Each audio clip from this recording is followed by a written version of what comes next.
Welcome to another episode of Write and Shine, Shining Through Your Words author series, proudly brought to you by Write and Shine Media House. My name is Magriet Potgieter. I'm your host, and I'm absolutely delighted to have my incredible guest here today. Please introduce yourself, wonderful woman. Hi, thank you so much for having me. My name is Jacqueline Cox. A lot of people know me as my media personality, Listen Linda, and I am a seven-time best-selling author. I am a brand and marketing consultant. I am a global podcaster, and I am philanthropist and humanitarian. So that is, I would go down the list and say all of my accolades, but we might be here forever. But most Okay. importantly, I am a woman of God, and I am a mother, I am a wife, and I am a friend. So, and a friend of the show. So here I am. Incredible. I'm so happy to have you. Yeah, where do we start? We were talking about your journey. I do think if we can dive in, behind the pages of your latest book, please can you share your journey of why you wrote it and also the name, the title of your book? Okay, so my latest book is actually an anthology and devotional. It's a series, and it's called The Women of the Waiting Room: Surgery for Your Soul. So you have the anthology and the devotional. It's a two-part, and the journey behind that um, really stemmed from um, God. God gave me the vision. I had just finished an anthology with someone else, and um, I said I would never do another anthology. It was a lot of things that were happening behind the scenes. And I was like, yeah, no, it's too much.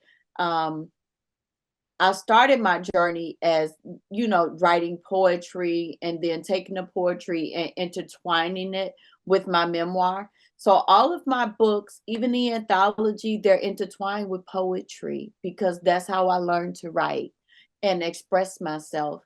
And with the Women of the Waiting Room, it started because of the podcast that I actually do called Listen Linda. And I had a segment called The Women of the Waiting Room. And with that, I would bring people who wanted to share their stories of how God delivered them from their waiting rooms, their waiting seasons, whatever challenges that they faced in life, whether it be personal, healthcare, relationships, um, family issues, whatever challenges that they faced in life, how did their faith keep them strong? How did God help them to navigate those challenges in their lives, and just how good God has been to them? And through that, I think I was able to kind of open up and unpack more of me, um, and be more vulnerable myself. Their stories help me to go back and look at my chapter and say, you know what, Jackie, you have people coming in and just giving everything. So, although, I have told my story before with the memoir Mountains Can't Rise Without Earthquakes, which is still a bestseller 2 years later because of my vulnerability. I went through breakdown, unpacking that. So it took me a year and a half to write that story, and I still didn't unpack the way I should have. And I know I didn't because years and years of therapy, um, it I felt like I was over a lot of things until I start writing that story, and I had to relive those things that I went through, those traumatic experiences.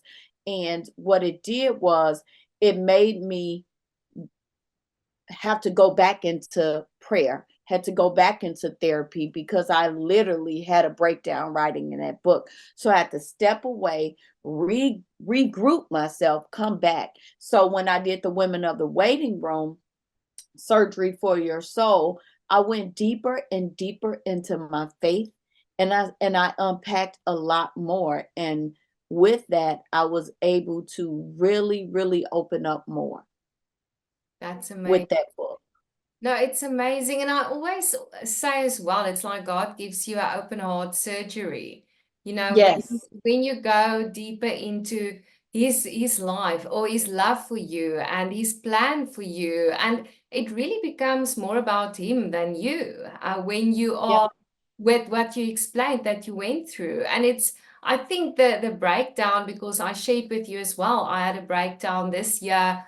And I must admit, I never thought that I would, you always think you're in control, you're okay in a weird way. And then suddenly something happens. It's a build up, build up, build up, burnout slash, I don't know what else. And I was flawed, but in such a way that only he could pick me up. I couldn't Yeah. pick myself up. That's called the refiner's fire. So what God does is he puts you through the refiner's fire so he can burn off the things that you don't need. So Yeah. when you come out of that refiner's fire, it's just like when a welder, right? He takes things through the fire, and when he takes it out, everything that he peels off is just like burnt things that you don't need. And what becomes of that is a masterpiece. So in order to receive that masterpiece, you have to do what? You have to master peace. You have to let everything go. You have to become a master and hone in that skill of just being at peace and letting things go. So in order to become a masterpiece, you Yeah. have to master peace within yourself. Oh, I love it so much. And I do want to ask you, Jacqueline, what is your dream for your work? What is your vision and you've done so much already. You've built this incredible community, the books, everything. What is your dream?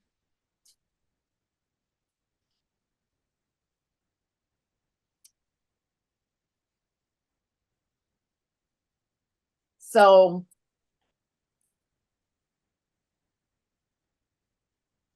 no one knows when their end day is coming, Yes.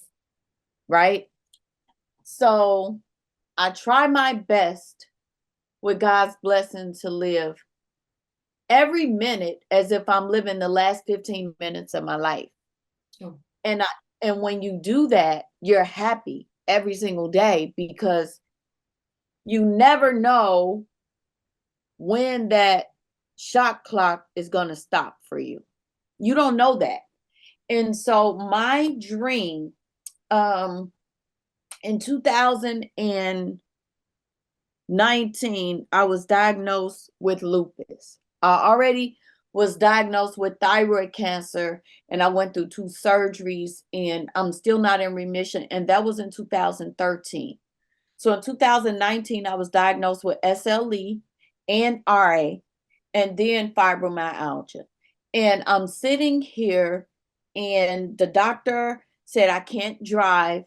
I'm going through the things with my vision, and so I had to stop working. And I'm sitting here, and I didn't have a degree. My husband took care of everything, and I just felt like a bum. And I'm like, I have these 2 boys. I don't even have, I'm only 9 credits away from my degree. Um, Everything in life just felt like it was just kept trying to attack and prevent me from being my best self. And one day God spoke to me and said, you don't need to leave the house in order to become great. Wow. And so what I did was when I looked at my boys, I said, I want to create for them generational wealth. I want to be someone that they can be proud of. Yeah. In 2023, one of my I had a new PCP, a new primary care physician, who told me that I wouldn't live past 3 months because I was going through so much health wise and I wasn't taking any meds for it. I just kept praying about it. And she said, basically, in so many words, you're a fool. If you don't take your meds, you will die in 3 months. And it hurt me because of her lack of bedside manner, but also for her to speak those words Yes. out of her mouth so they can manifest. So I rebuked it immediately and went into prayer. And I told God, I said, if you could just give me the strength to do something to be better than I am today, I will do your will. And so he told me what to do. And I was able to produce 7 best selling books within 1 year. 3 of those are solo projects. Wow. And one of those is a self care positive affirmation journal that has Bible scriptures that match with the affirmations, but you can also write letters to God anytime you're feeling down. And I think my dream truly is not just to make my kids proud, right? And say, hey, because my husband, he's amazing. He's like a war hero, right? And so he has like all these accolades. And then I'm looking at me like, how do I match up? And so God said, everything that you're asking me for, I've already instilled in you. And I guess my dream is to show people that that same thing applies to you. You may not know who you are or what you have, but God already gave it to you. He already gave it to you. And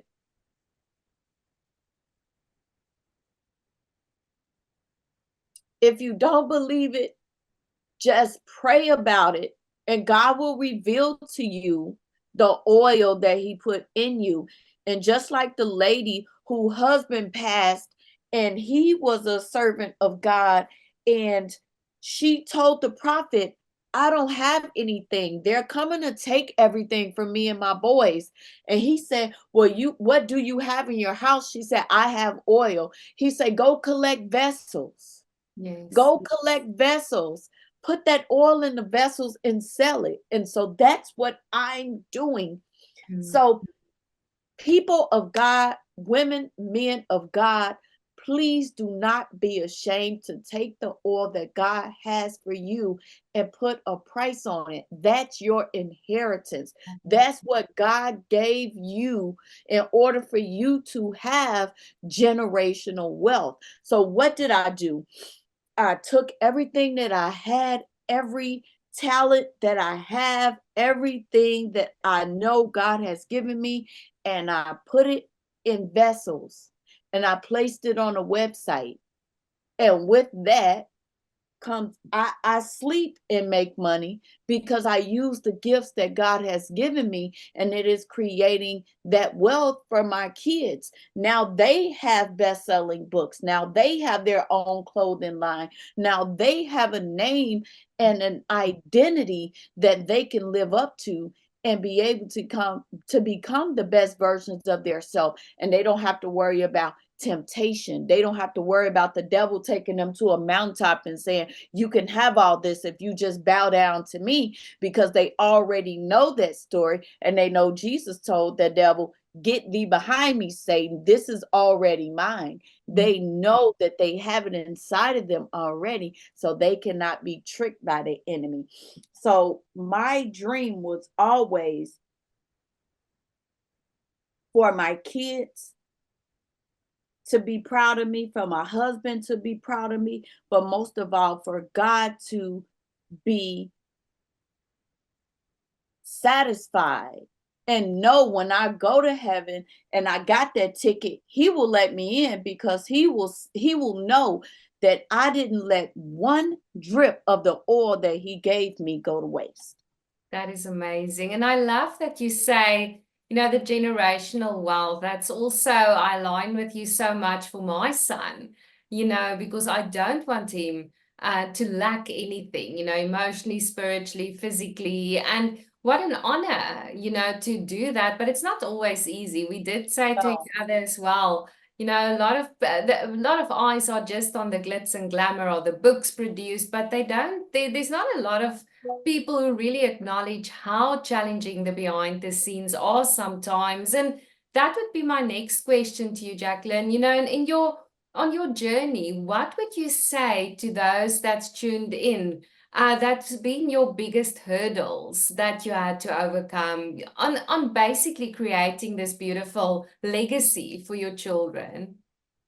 You know what? The attacks, they, we all know the enemy is coming to attack, right? But a lot of times that spirit lies on the people that are closest to us, because we know that people who don't like us, we know they're gonna come, and that's not gonna bother us.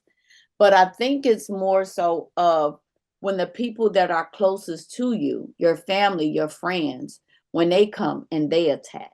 And I've had a lot of that. They don't believe in you, or they'll say that, they'll make it seem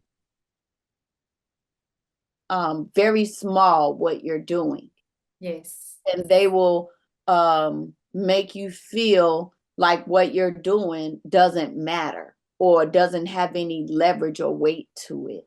And we have to kind of, it's challenging to, um, it has been a challenge, it's not challenging anymore, but it has been a challenge to let those people go Yes. and to not indulge or just ignore them completely, and just tone them out and stay focused and not be like Lot's wife and look back, right? You want to stay forward and stay on your path to what God chooses for you to do. And a lot of times it could be so hard. And another thing is when you want to come into a community like this and become a writer, you're going to have people who try to misuse your gift. It's okay. You could come and you can rub on my hem, right? But I've done a lot of ghostwriting. I've done a lot of marketing and helping people build their brands and their anthologies, right?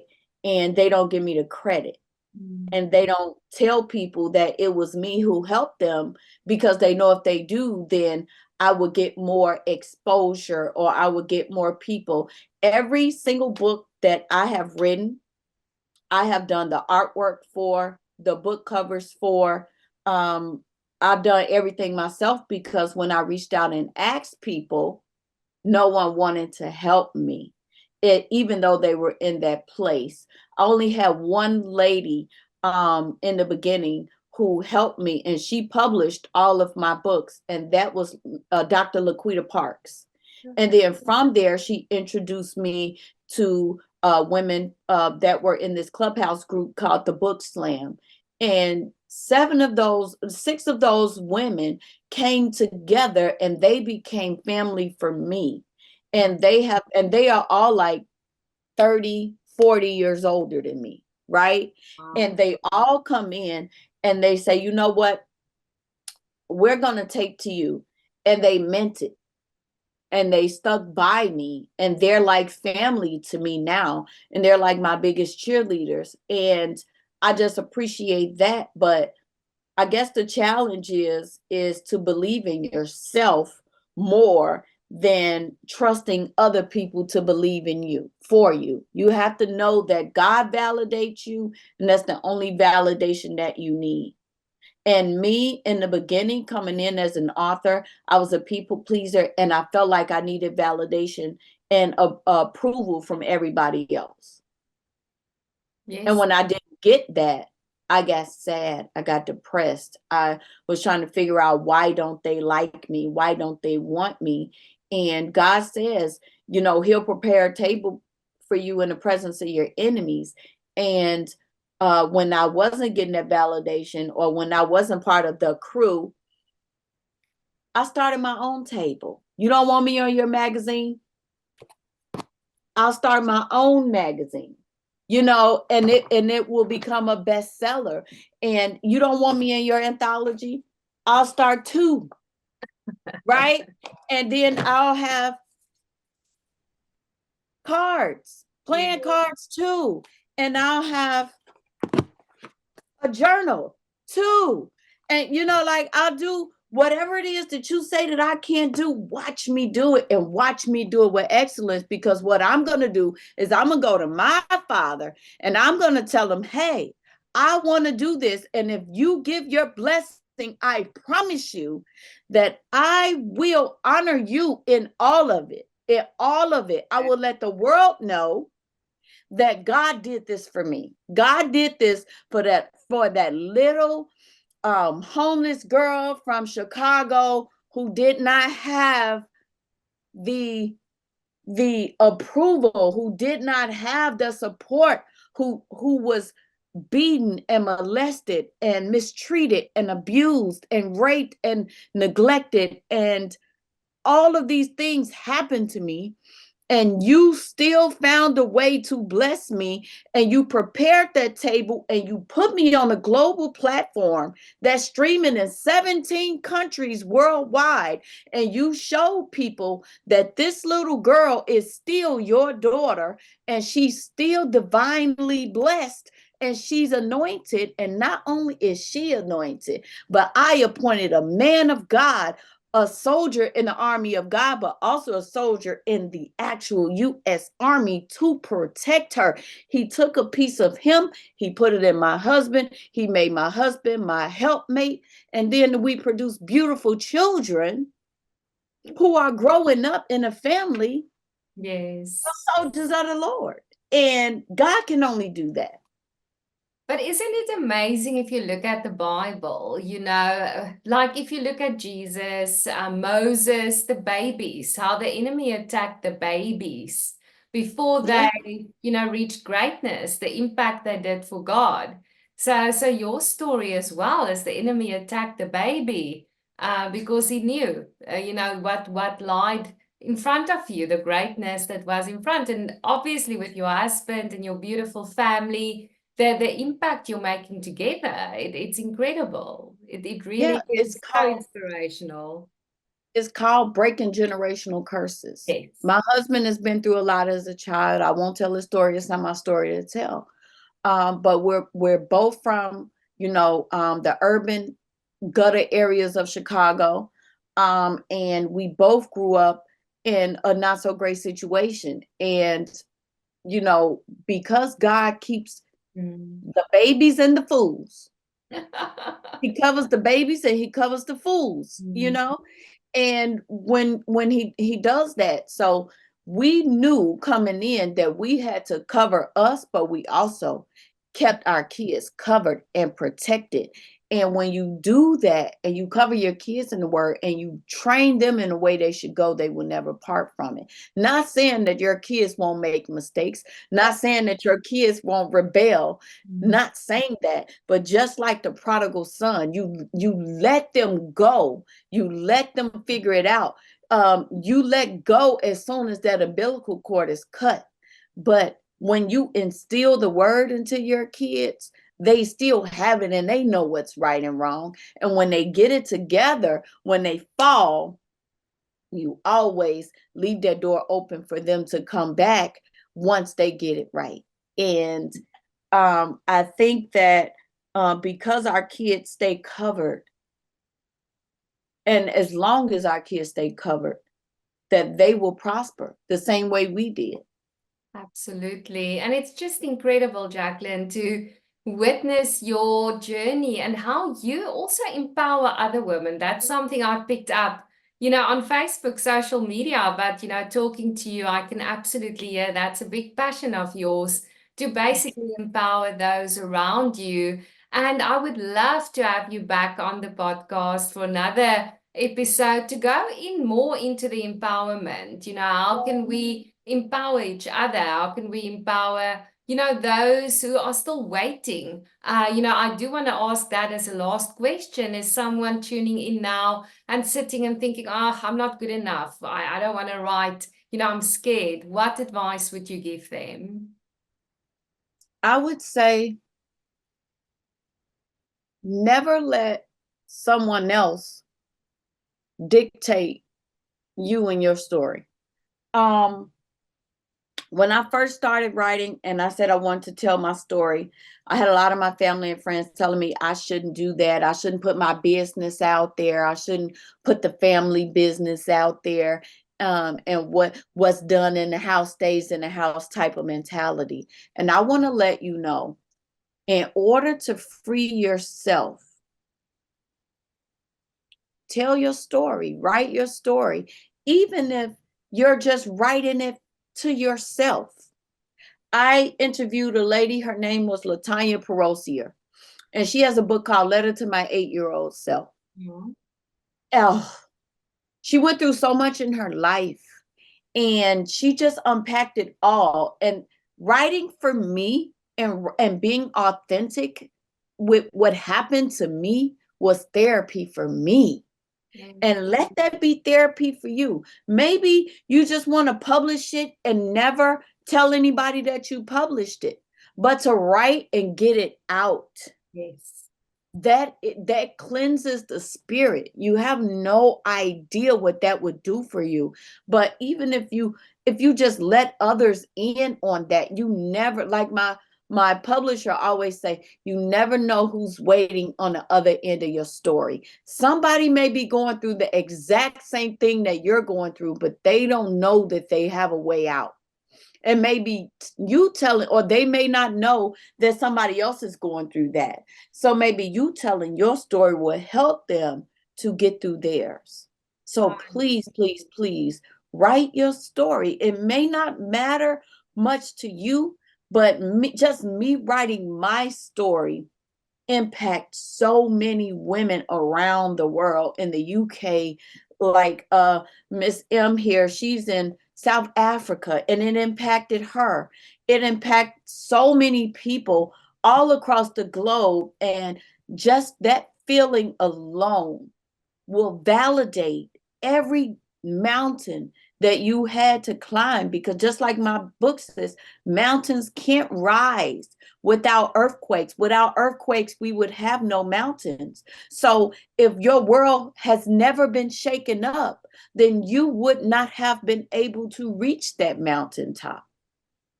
Exactly. Tell your story from that mountaintop, or tell your story while the earth is still shaking. Mm. Tell your story. Let people know that you are there with them. Yeah, it's beautiful. And I do feel it's such a liberating thing to It put is. your emotions, your thoughts. It's like just validating what you went through in a way. And it's also I write very challenging, difficult topics. I wrote a book for single moms in South Africa. My latest book is about trauma healing, but you don't write it from a victim mentality. I do think when you No, pick up the pen, you become the hero. you write it from not a victim mentality. You write it from a victor mentality. You write it from a survivor mentality. You make yourself the hero because that's who you are. And if people who were villains in your story don't want you to write your story, you let them know it's not your story to tell. And if you had treated me better, then you wouldn't have been a villain. I've had my brothers, well, my brother, he called me right after my book came out and was like, if you tell this story and my name is mentioned in the book, I'm gonna sue you. And I'm like, well, if you had treated me better, then you wouldn't have been a villain. So what did I do? I took my book down. Yes. I changed the names in the story, and I put what is it?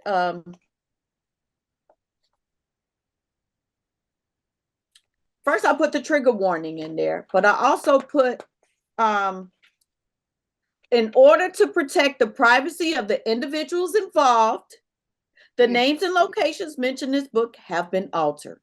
This has been done to ensure that the identities of the people associated with the events remain confidential. You put that in your book and you put a stamp on it and you publish it. You cannot tell people that they don't have the right to Yes. tell their stories because you were somebody who hurt them. Change their names and keep it the same. Agree. Interestingly enough, sorry, I was just coughing profusely. You saw my cat Nacho coming in earlier, so he left all his. Anyway, but so the trauma healing book that I wrote, I actually created a whole figment of my imagination, a type of character that actually I've made her living in a real war. So that was my way of explaining the emotional war I went through. So Hmm. there's such interesting ways, creative ways we can basically, really head on confront what we went through in a very therapeutic way. And I know crying so much, through some of the work that I've done, but it's healing tears. It's like just acknowledging the brutality of what we went through. And you and I went through similar experiences. We're And it's cousins. brutal. We are. No, we definitely We're are. cousins. We're cousins. Look, and I'm glad you mentioned that because I do have a book that I don't really talk about a lot.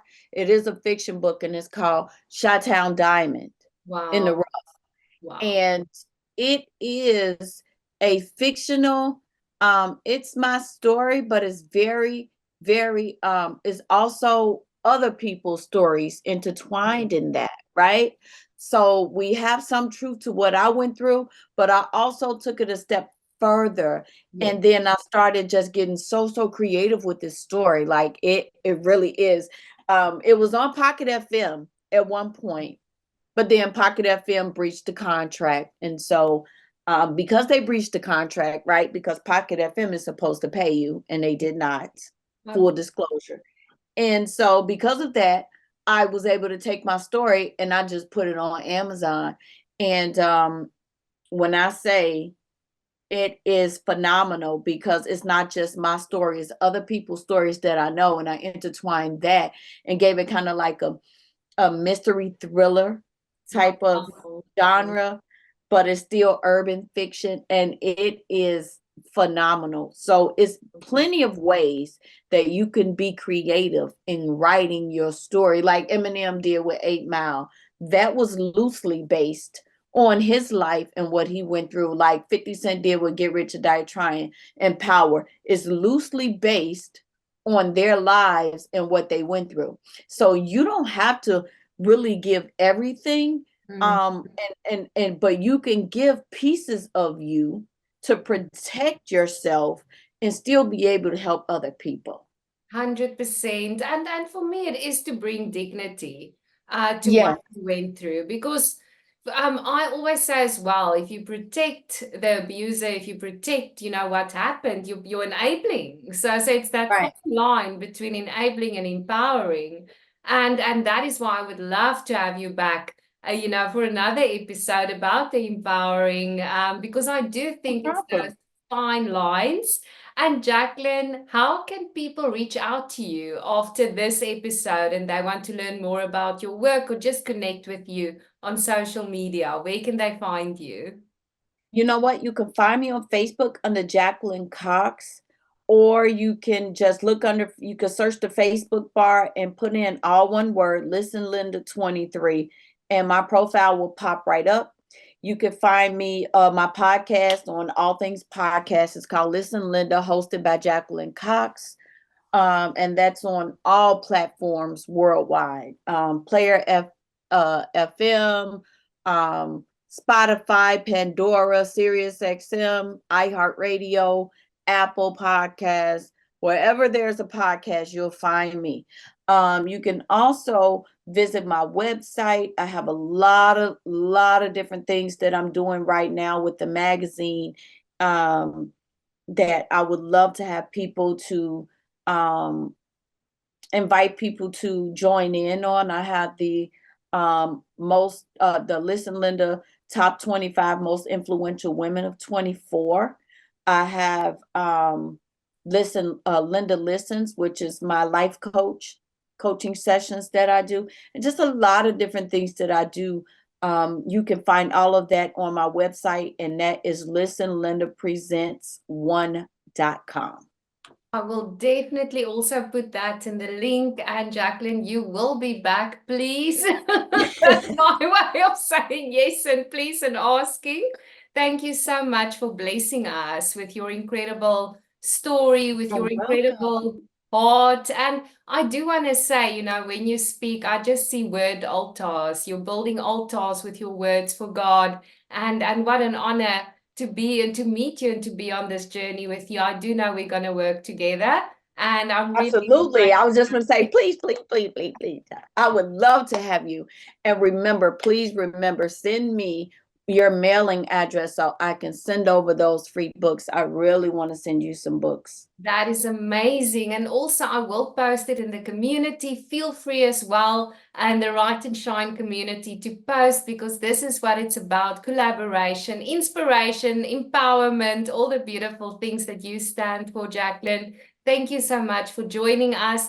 For everyone who tuned in, thank you so much for tuning in. This is what it's about. It's the behind the pages. It's wonderful books created by wonderful hearts, people of courage like Jacqueline, who picked up her pen and decided she's going to make her pain become her purpose.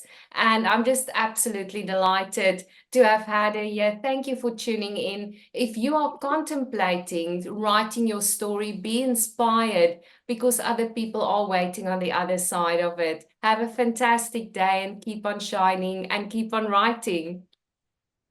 Just watch me shine.